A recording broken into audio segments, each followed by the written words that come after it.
Danielle a 72 ans, aujourd'hui retraitée mais ancienne femme au foyer. Elle a toujours occupé son temps libre dans des activités manuelles et d'artisanat, ainsi que dans l'écriture quotidienne de son journal intime depuis 50 ans. Mais Danielle a dû tout abandonner, aidée par son mari Bernard. Depuis 17 ans, elle souffre de la maladie de Parkinson. Ça porte plutôt à rire au départ parce que les gens tremblent et tout, mais c'est loin d'être ça. Ça comporte beaucoup de douleurs très violentes, les raideurs dans les jambes, les douleurs abdominales, les douleurs cervicales, les sensations de brûlure dans tout le corps, des démangeaisons sur la peau. En Essonne, 4000 personnes sont atteintes de la maladie et contrairement aux idées reçues, le symptôme principal n'est pas le tremblement, touchant seulement 30% des malades. La première des difficultés reste les douleurs musculaires et les déplacements.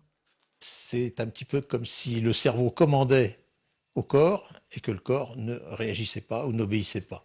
Le cas le plus courant, c'est lorsque un parkinsonien essaie de marcher, lorsqu'il est dans un état dit bloqué, son cerveau donne l'ordre d'avancer et aucun pas ne se fait.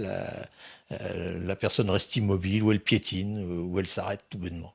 Pour la journée mondiale Parkinson, de nombreuses manifestations avaient lieu en France. Le but, davantage informer familles, médecins et services publics sur cette maladie qui touche une population plutôt jeune, autour de 60 ans.